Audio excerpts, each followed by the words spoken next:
Last class में हमने प्रबंध की प्रकृति के बारे में डिस्कस किया था कि प्रबंध कला है, विज्ञान है या पेशा है।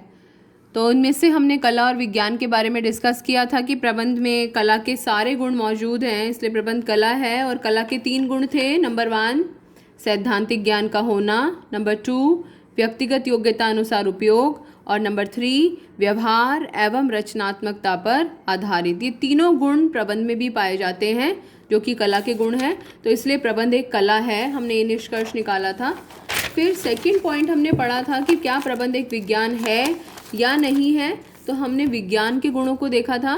विज्ञान में क्रमबद्ध ज्ञान समूह होता है, हमने कहा था प्रबंध का भी क्रमबद्ध ज्ञान समूह होता है। विज्ञान के जो सिद्धांत होते हैं वो परीक्षण और अवलोकन पर आधारित होते हैं, हमने कहा था प्रबंध के सिद्धांत भी परीक्षण और अवलोकन पर आधारित होते हैं।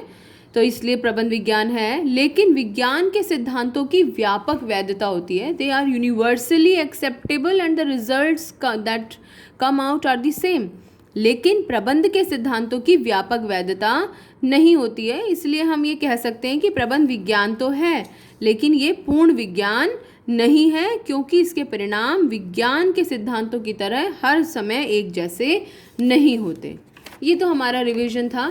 आज हम डिस्कस करेंगे कि क्या प्रबंध एक पेशा है या नहीं है। तो पेशा होने के लिए प्रबंध में क्या क्या गुण होने चाहिए हम वो डिस्कस करेंगे। सबसे पहले पेशे की परिभाषा नोट करेंगे।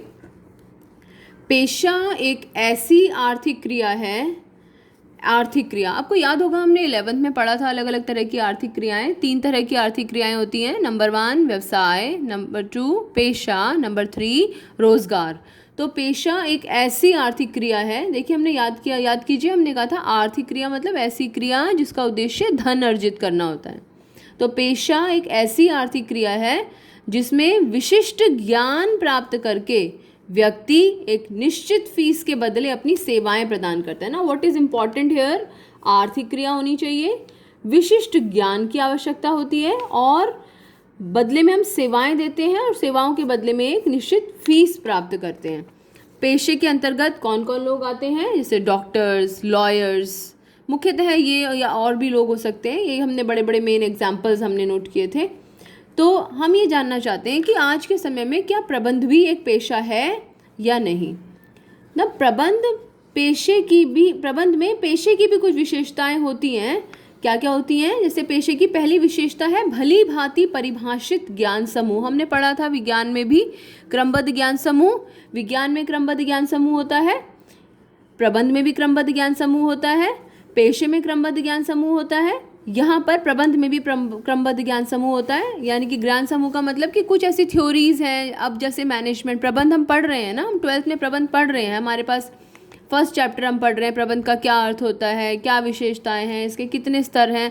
तो ये सारी चीज़ें हम पढ़ रहे हैं, इसका मतलब हमारे पास कुछ ना कुछ तो ज्ञान समूह मौजूद है। तो प्रबंध की भी अपने भली भांति परिभाषित ज्ञान समूह होता है जिसे हम अध्ययन करके शिक्षा से अर्जित कर सकते हैं, इकट्ठा कर सकते हैं, प्राप्त कर सकते हैं।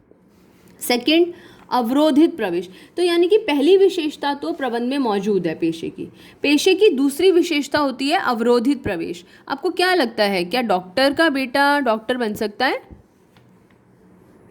नहीं बन सकता। कब तक नहीं बन सकता? जब तक कि उसने स्वयं भी MBBS की डिग्री हासिल ना करी हो। इसी तरीके से लेकिन पेशे, इसका मतलब होता है अवरोधित प्रवेश।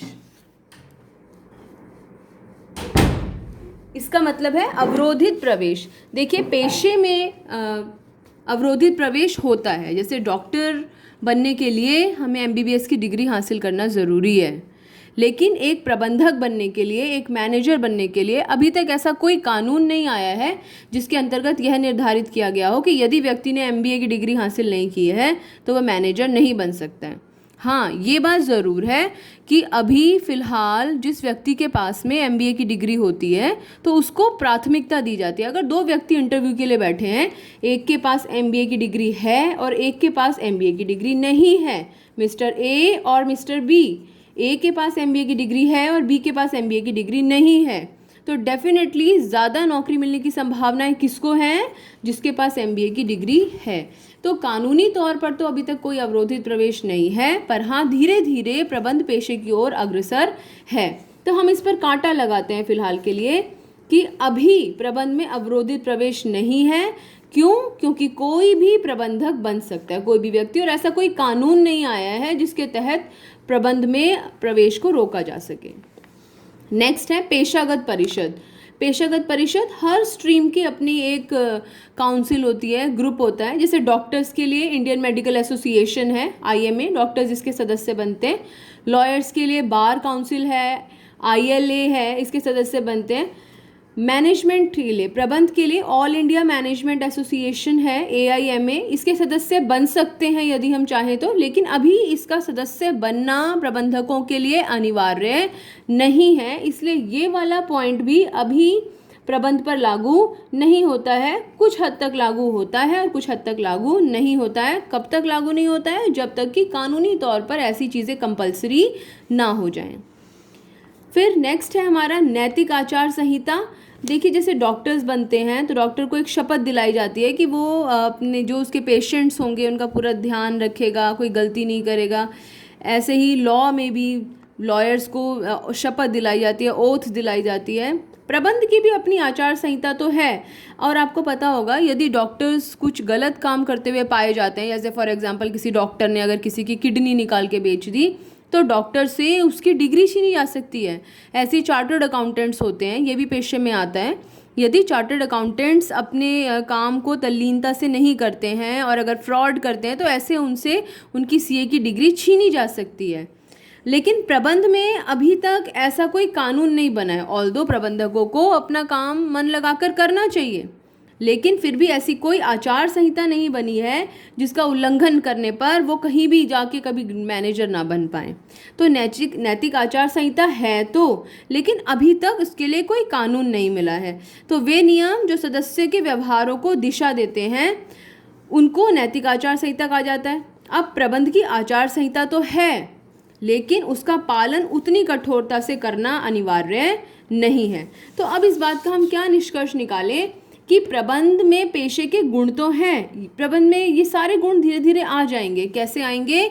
जब कोई कानून पास हो जाए किसी दिन और ये निर्धारित हो जाए कि हाँ, यह अवरोधित प्रवेश है, केवल वही व्यक्ति प्रबंधक बन सकता है जिसके पास MBA की डिग्री है, AIMA का सदस्य बनना अनिवार्य हो जाए और आचार संहिता का पालन करना अनिवार्य हो जाए। जब ये तीनों चीज़ें अनिवार्यता में बदल जाएंगी, उस दिन प्रबंध पूर्ण रूप से एक पेशा बन जाएगा और आज के समय में ये पेशा बनने की ओर अग्रसर भी है। आइए कंक्लूजन में देखते हैं। एक लास्ट पॉइंट हमारा इसमें रह गया, प्रबंध में भी सेवा का उद्देश्य होता है, पेशे में भी सेवा का उद्देश्य होता है।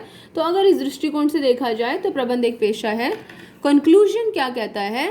प्रबंध में पेशे के गुण पाए जाते हैं और यह पूर्ण पेशा बनने की राह पर अग्रसर है। जैसे ही जिस दिन कोई कानून आ जाएगा उस दिन प्रबंध पूर्ण रूप से एक पेशा बन जाएगा। ये आपको और हमको सबको समझनी पड़ेगी बात। अब कंक्लूजन, प्रबंध में विज्ञान के कुछ गुण मौजूद हैं, प्रबंध में कला के सारे गुण मौजूद हैं और पेशा बनने की राह पर ये अग्रसर है। तीनों में से किसी एक पर भी क्वेश्चन आ सकता है कि प्रबंध में विज्ञान के गुण पाए जाते हैं तो वो 3 विशेषताएं आप यहाँ पर बताइए, ऐसे ही कला की 3 विशेषताएं बताइए और पेशे की वो 6 विशेषताएं आप यहाँ पर बताइए।